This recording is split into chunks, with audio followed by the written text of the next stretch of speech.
Bonjour à toutes et à tous, bienvenue dans le podcast des 24 heures du Mans avec un nouvel épisode assez exceptionnel puisque nous recevons ni plus ni moins que le président de l'Automobile Club de l'Ouest, Pierre Fillon. Bonjour Pierre. Bonjour. Alors on a envie de vous demander tout de suite, évidemment en ces temps un petit peu troublés, comment allez-vous ? Je vais bien, du point de vue santé tout va bien. Je suis comme tout le monde confiné à la maison et je passe mes journées en visioconférence. Mais voilà, l'essentiel c'est que la santé soit bonne. Et au niveau de l'ACO en général, de l'organisation du travail, tout va bien, même si j'imagine que ça ne doit pas être si simple que ça. Alors c'est pas simple, évidemment on n'a quasiment plus d'activité parce qu'on a fermé le circuit et on n'a pas d'événements puisqu'on les a reportés les uns après les autres. Mais le moral est bon, on a une trentaine de personnes qui sont quand même sur le pont en permanence, en télétravail et d'autres un peu sur place. Les autres sont en chômage partiel. Et puis avec le comité de direction, on se réunit tous les jours, tous les après-midi, pour prendre des décisions, pour garder le moral, voilà, et préparer surtout la reprise.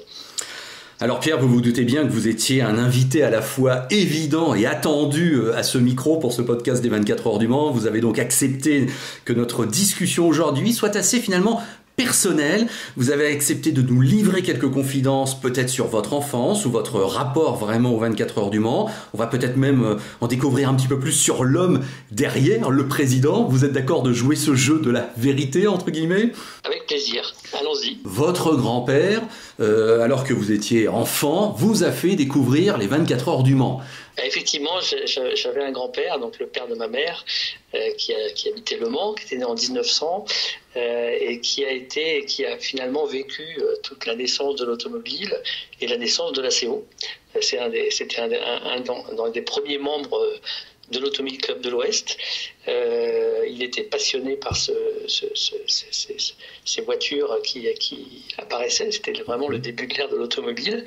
Et voilà, il avait même été pressenti pour faire les premières 24 heures du Mans. Et ma grand-mère s'y était opposée. Quand on a fait en 2006 on a fait le centenaire du Grand Prix de France, oui. Le Grand Prix de la CF à l'époque, et j'avais conduit une Amédée Bollé. Effectivement, je pense que c'était extrêmement dangereux. Mais voilà, donc il était passionné. Quand j'allais... Il nous a vraiment, avec mon frère d'ailleurs, plongé dans cette atmosphère des 24 heures du Mans depuis notre plus tendre enfance. Mm-hmm. On ne pouvait pas y échapper. Bon. Mais est-ce que vous avez le souvenir de vraiment cette première fois où vous prenez conscience de l'existence de cette course ? Le premier souvenir de la course, j'ai un petit peu de mal à retrouver ça. Ce dont je me souviens, c'est la première fois où je suis allé sur le circuit. À l'époque, le circuit était ouvert. On pouvait traverser la voie des stands pour aller au Mans. Mes parents habitaient à Serran-Fultourt, un petit village à 25 km du Mans. Et quand on allait chez mes grands-parents le dimanche, on passait par là. Et donc on remontait de l'allée des stands. Et c'est Maison Blanche, tout ça. Donc c'est vraiment déjà le souvenir de... déjà, on avait cette espèce d'excitation. On savait qu'on était dans un endroit mythique, rien qu'en passant là. Puis après, je suis venu sur les épaules de mon grand-père aux premières 24 heures, mais ça, je ne m'en souviens pas tout à fait. Mais alors, il paraît que si, c'est quand même 66, la date oui, un petit peu clé. 66, absolument. L'année des GT40. Ouais. Là, je suis encore petit, j'ai 8 ans. Le souvenir qui vient après, c'est évidemment 69, avec ce final que personne n'oubliera, enfin moi je ne l'oublierai jamais, entre Jackie X et la Porsche, ce dernier tour absolument magique. Ça, je m'en souviens très bien. Puis alors après, j'ai pas raté une seule édition, sauf l'année de mon mari. Même. Ah oui, on vous excuse. Je me suis marié un 16 juin, ce qui me pose maintenant un problème avec mon épouse, parce que les 24 heures ont souvent lieu le 16 juin. Mais alors, c'est amusant que ce soit 66, un petit peu votre première fois, parce qu'évidemment, on repense tous à ce film qui est sorti il y a quelques mois seulement sur les écrans, et c'est bien cette année-là qui a été mise à l'honneur. J'imagine que ça vous a un petit peu même touché, du coup. Ah, complètement touché, parce que pour moi, c'est vraiment une année particulière. Et puis ce film est une grande réussite. Il y a peu de films qui arrivent vraiment à retranscrire ce qu'on peut ressentir en sport automobile. Celui-là en est un. En plus, c'est un film qui plaît à qui peut plaire aussi bien aux fans qu'aux gens qui ne sont pas forcément passionnés par le sport auto. Et puis je peux vraiment vous dire que quand j'ai vu le film la première fois, la façon dont ils ont refait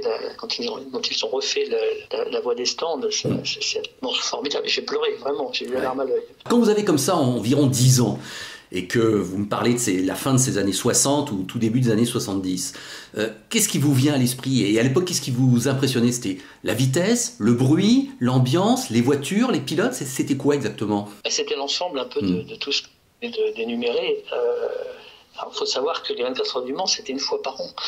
On n'avait rien.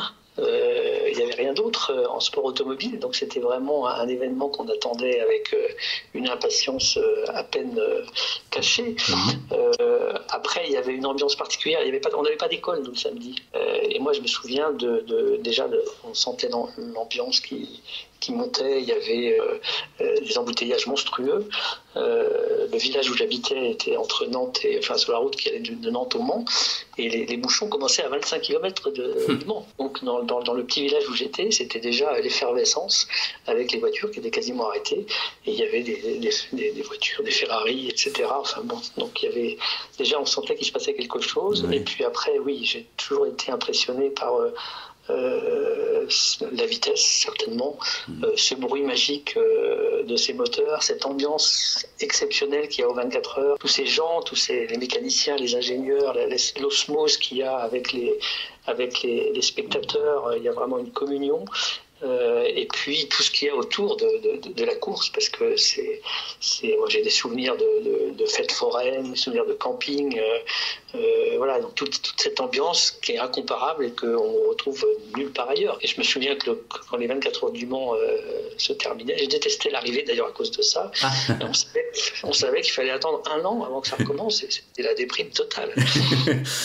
Et ça durait déjà une semaine complète. Il y avait déjà une montée en puissance jusqu'au fameux week-end.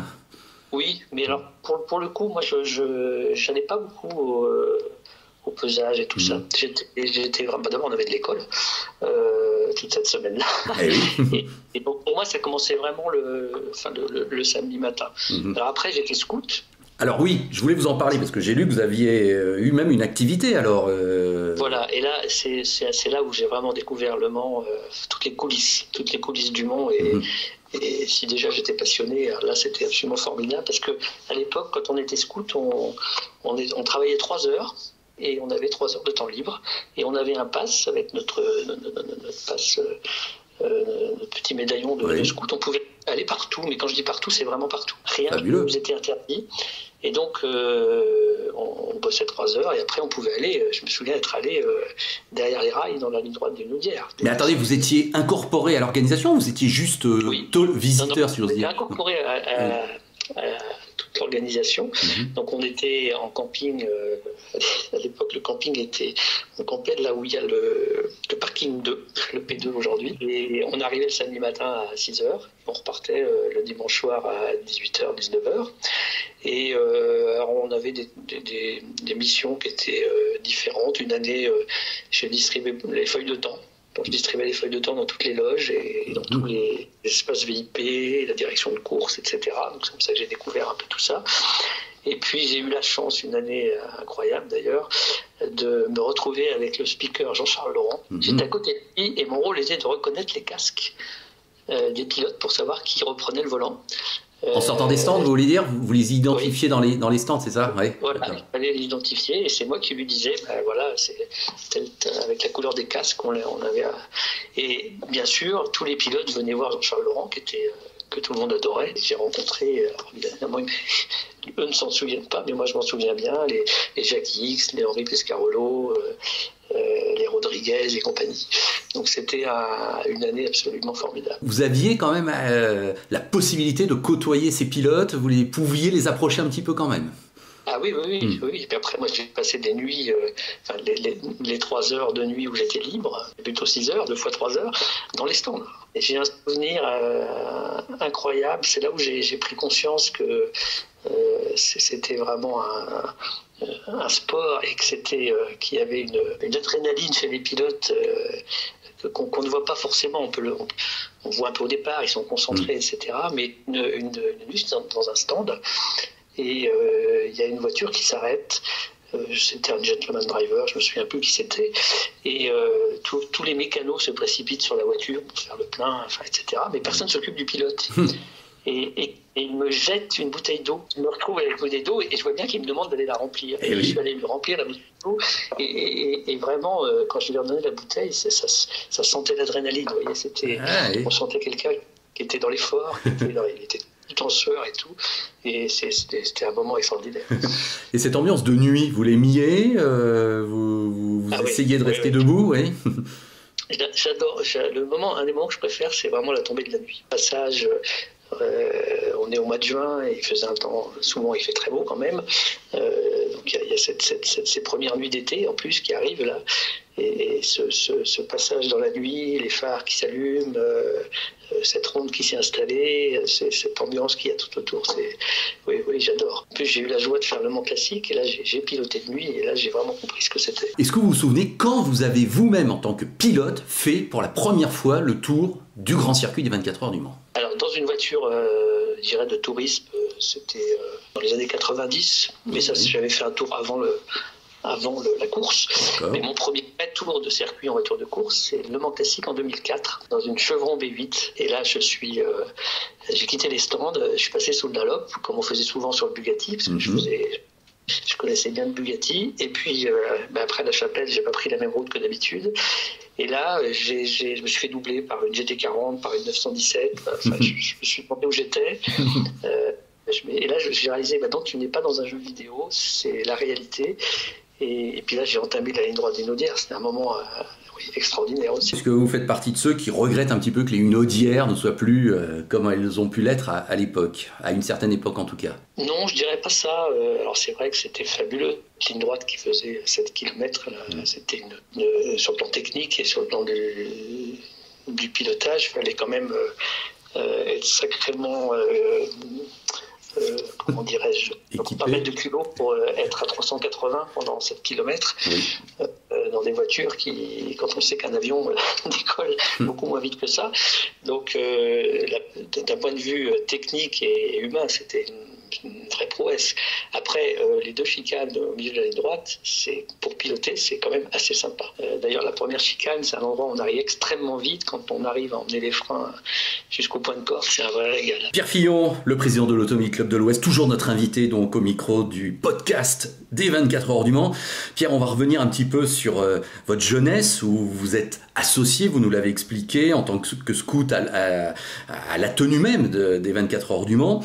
Mais votre souvenir sportif, si j'ose dire, ou d'observateur sportif, toutes ces années 70 jusqu'au début des années 80, vous vous souvenez bien de Matra, de l'épopée Renault, des Porsche, de Rondeau qui arrive et qui va finalement l'emporter? Vous vous en souvenez de tout ça, oui?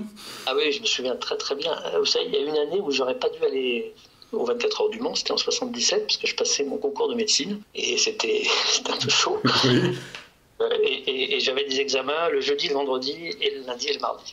Donc j'avais décidé de ne pas aller aux 24 heures du Mans, c'est 77. Et puis, je ne sais pas si vous vous souvenez, en 77, Jackie change de voiture. Il remonte dans cette Porsche 936, il remonte toute la nuit. Et là, évidemment, toutes les heures, j'écoutais la radio pour voir ce qui se passait. Et à 5 heures du matin, j'ai craqué. J'ai dit, de toute façon, mon examen, il est déjà révisé. Donc, c'est trop tard. Ça ne sert plus à rien de réviser maintenant. Et j'ai pris ma voiture et je suis allé aux 24 heures du Mans jusqu'à l'arrivée. Vous avez bien assisté à la victoire de X, Bart et Heywood et leur Porsche 936. Et c'est vrai que oui, cette nuit de Jackie X, elle fait partie de la légende des 24 heures du Mans. Ce qu'il a fait cette année-là, c'est exceptionnel. Après Matra, ça je me souviens très bien de Pescarolo, Gramil, voiture bleue magnifique et ce bruit. Là, c'était vraiment de la musique, ce V12 qu'il chantait, c'est des très très grands souvenirs. Mazda, Rondeau, puis après plus tard Peugeot, la Jaguar aussi, cette Jaguar V12 du Team Watkins Show. Toute cette époque du groupe C, tout ça, vous en souvenez très bien sûr. Oui. Il n'y a jamais eu la tentation pour vous d'essayer de je vais pas dire percer, mais de tenter quelque chose dans le sport automobile, vraiment en tant que pilote, par exemple? Et j'ai fait beaucoup de pilotage, j'ai commencé tard le pilotage, et d'ailleurs j'ai fait de la voiture avant de faire du karting. Donc j'ai fait pas mal d'écoles de pilotage avec des amis à l'époque. Formule Renault, Formule 3, je suis allé à La Châtre, j'ai commencé chez Pierre Petit au Mas du Clos, et puis au Bugatti bien sûr après, et puis j'ai eu la chance de rencontrer Jean-Paul Driot, avec qui on était devenus très très amis quand il avait lancé cette Formule 1. Et j'ai travaillé un peu avec lui, il m'invitait sur les courses, etc. Donc j'ai suivi toute son époque en endurance et en Formule 3000. Et j'ai eu la chance de piloter ses voitures. Et j'ai piloté la F3000 de Alan McNish des années 91, me semble-t-il, la Lola, qui était une voiture à effet de sol. C'était un truc absolument diabolique. Et c'est comme ça que petit à petit, avec mon moniteur du Mans, c'était Laurent Sénéchal, qui me dit mais tu fais pas beaucoup de fautes, tu es très appliqué et tu pourrais conduire des voitures plus puissantes. C'est comme ça que j'ai conduit des LMP2, j'ai conduit des LMP1. C'était pas des courses à l'époque. Bon, j'avais un métier, hein. J'étais aussi ophtalmologue, donc pas vraiment le temps ni les budgets pour aller faire de la course. Mais j'avais ces chances de piloter. Et puis il y a eu le Mans classique. Et puis j'ai fait quand même quelques courses modernes. J'en ai fait une en Porsche à Estoril. Puis j'ai fait après en Norma. J'avais fait les 8 heures d'Estoril en Norma. Et puis plus récemment, la dernière course que j'ai faite en moderne, c'était avec Jacques Nicolet, avec une LMP3, au tout début de la LMP3, et course qu'on avait gagnée d'ailleurs. Vous êtes devenu donc médecin, ophtalmologue. Est-ce que, puisqu'on est entre nous là, avec ce jeu de la vérité dans ce podcast, pourquoi vous avez pris cette voie d'ailleurs ? J'ai toujours voulu être médecin. Depuis que j'ai 4 ans, c'était ce que je voulais faire. Alors, le métier de pilote m'est venu à l'esprit un peu après, enfin beaucoup plus tard, quand j'avais 17-18 ans, parce que j'avais un copain qui faisait une école de pilotage et qui me disait viens avec nous, on peut apprendre à piloter. Mais j'avais des parents assez stricts et l'idée d'être pilote de course ne leur plaisait absolument pas. Ma vocation, c'était d'abord d'être médecin. Pourquoi après l'ophtalmologie ? Alors l'ophtalmologie, ça vient après, parce que je voulais être... au départ, je voulais être chirurgien orthopédique, et puis après, je voulais être pédiatre, parce que j'adore soigner les enfants. Et puis, j'étais à Tours. J'ai fait des remplacements de médecine générale. C'était passionnant. Mais j'ai remplacé un copain qui avait un accident de voiture et qui avait une fracture vertébrale. J'étais remplacé pendant 3 mois. Et je démarrais le matin à 7h, je terminais à minuit le soir. Et voilà, avec mon épouse, on s'est dit non, ça c'est pas une vie pour nous. Et donc j'ai décidé de faire une spécialité. Et c'était le moment où l'ophtalmologie était en train de vraiment évoluer de façon remarquable, avec l'avènement de la microchirurgie, des lasers, etc. Et j'ai aussi toujours bien aimé la technique. Et voilà, c'est pour ça que j'ai choisi cette spécialité. Alors c'est vraiment quelque chose que je ne regrette pas, parce que c'est une spécialité absolument passionnante. Mais vous regrettez peut-être de l'avoir arrêté, parce que là on sait que vous vous consacrez à temps plein à votre rôle de président de l'ACO. Vous aviez dû faire un choix, ça a été difficile pour vous ? Oui, ça a été difficile. J'exerçais ce métier depuis 30 ans, j'avais une clientèle, j'étais très attaché à mes patients. On avait des gens que je connaissais, que j'avais toujours suivis, etc. Mais voilà, pendant 7 ans, j'ai fait mi-temps. Mais ça devenait très, très compliqué. L'ACO grandissait, on a lancé le championnat du monde, il y avait vraiment de plus en plus de projets à l'ACO, etc. Ça devenait trop lourd à gérer et il fallait que je fasse un choix. Bon, quand j'ai fait ce choix, j'avais 60 ans. Vous et l'ACO, puisque vous y entrez, comment ce cheminement s'est opéré en vous pour songer à intégrer l'Automobile Club de l'Ouest ? 95, j'adhère à l'ACO en tant que sociétaire. Bien sûr, je suivais l'ACO et les 24 heures du Mans depuis très longtemps. Mais bon, j'ai fait mes études, j'avais mon métier et je le suivais plus à l'époque par le biais du syndicat mixte des 24 heures du Mans, dont mon frère était le président à l'époque. Donc j'étais pas dans la CO, mais je suivais l'évolution des 24 heures, etc. Et puis en 2003, mon prédécesseur, Jean-Claude Tassard, a pris les rênes de la CO après Michel Cosson. Et voilà, je rencontre Jean-Claude Tassard dans un dîner, on discute de la CO, du circuit du Mans. Je lui donne un peu mes idées sur les écoles de pilotage, sur peut-être. Je trouvais qu'on n'en faisait pas assez. Voilà, je trouvais qu'il y avait des choses à faire, qu'elle n'allait pas assez vite. Alors je connaissais pas bien la CO, donc il y avait des choses qui se faisaient, mais que je connaissais pas forcément. Bref, on a bien discuté ensemble. Et en fait, lui était un grand chef d'entreprise, mais il connaissait pas du tout le sport auto. Moi, j'étais pas du tout chef d'entreprise, j'étais médecin, mais par contre, je connaissais très très bien le sport auto et j'avais un bon réseau que j'ai bien connu grâce à Jean-Paul Driot. Et donc voilà, on était super complémentaires. Il m'a dit écoute, il faut que tu viennes. Tu viens comme administrateur, et puis après, comme je suis rentré au comité directeur, je me suis occupé de la partie sport beaucoup. Et puis, comme ça qu'on a on a renouvelé le circuit de Maison Blanche. Enfin, il y a eu pas mal de projets, le projet karting, etc. Et puis, lui, la limite d'âge était de 70 ans. Elle est toujours d'ailleurs de 70 ans pour exercer un mandat à la CO. 2 ans avant qu'il atteigne ses 70 ans, il m'a dit écoute, voilà, il faut que ce soit toi qui prenne la suite. Et je lui ai dit ça va être compliqué parce que j'ai un métier, parce que tous mes prédécesseurs étaient à la retraite. Et il me dit mais non, tu verras, ça te prendra une journée par semaine, etc. Ah oui, là, il était peut-être un petit peu utopiste, non? Et je me suis laissé charmer. Et voilà, après, je regrette pas, mais franchement, jamais, il y a 20 ans, 25 ans, jamais j'aurais pensé qu'un jour je serais président de la CO. Quelques questions justement sur votre quotidien en tant que président. On part du principe que le confinement ou que le coronavirus n'existe pas. Je veux dire, là, je me mets dans une optique de journée ou d'activité normale. Quand vous allez au circuit le matin, vous allez à votre bureau, c'est bien au circuit. Est-ce que vous ressentez toujours de l'émotion d'arriver sur un des lieux les plus emblématiques au monde du sport automobile? Alors non, c'est plus pareil. C'est vrai qu'on banalise un peu les choses. On est dedans toute la journée, donc c'est moins... quand il y a des voitures qui roulent, quand il y a des motos qui roulent, qu'on les voit, le pincement au cœur est toujours là. Mais c'est vrai qu'on ne rentre plus sur le circuit comme je pouvais y rentrer il y a 30 ou 40 ans avec toujours une petite excitation quand on allait sur le circuit. C'est devenu un boulot. Par contre, ça reste une vraie passion avec des gens passionnés tout autour de nous. Voilà. Et puis, il y a le circuit du Mans, mais il y a le championnat du monde, il y a le LMS, je me déplace sur toutes les courses.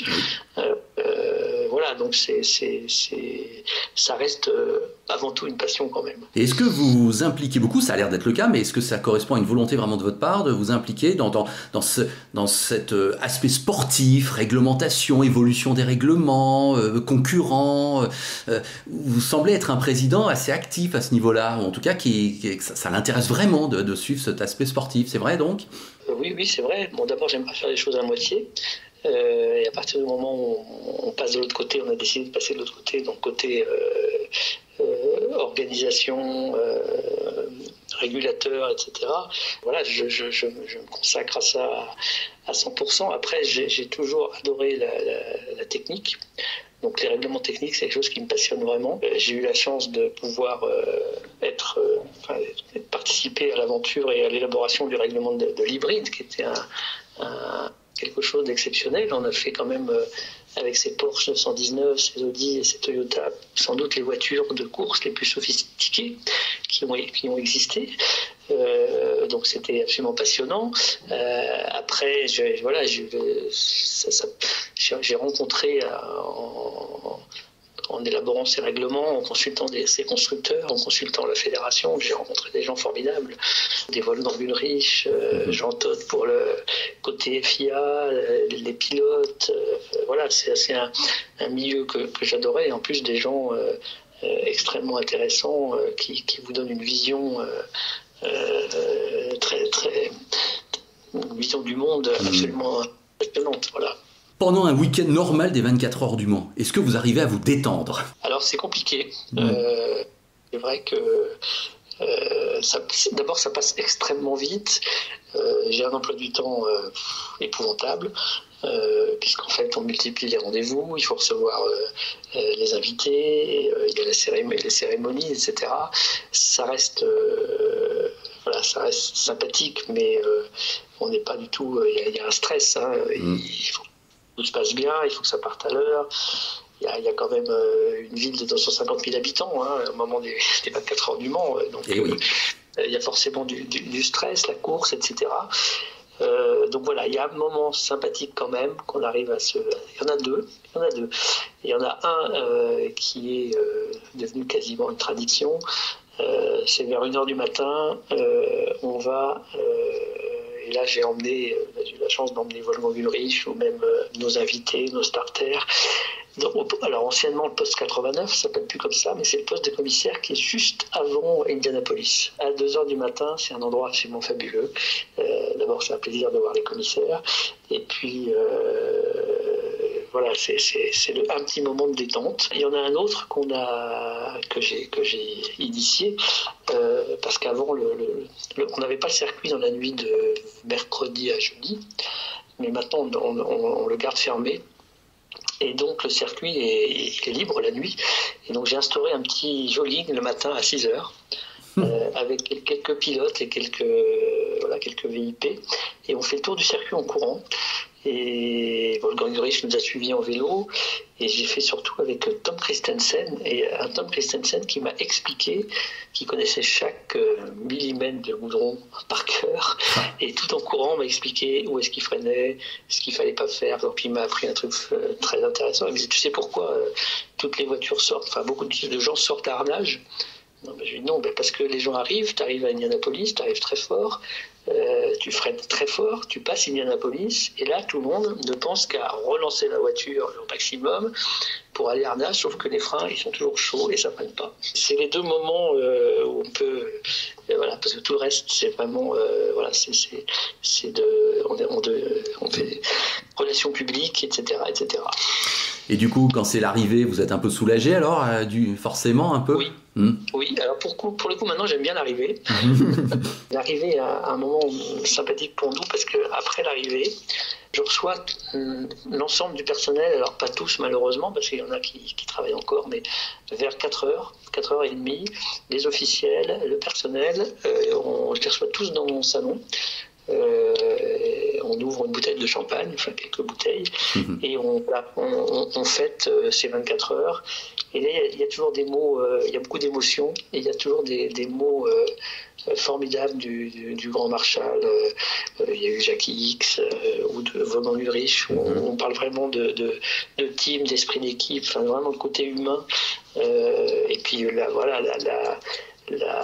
la joie d'avoir réalisé un bel événement. Pierre Fillon, on va conclure cet entretien. Je vous remercie vraiment beaucoup d'avoir participé à ce podcast, le podcast des 24 heures du Mans qui a été lancé récemment. La dernière question, elle va boucler la boucle en quelque sorte, puisque c'est pas trahir un secret que de dire que vous êtes grand-père, si je ne m'abuse, depuis quelques petites années maintenant. 3 ans. Voilà.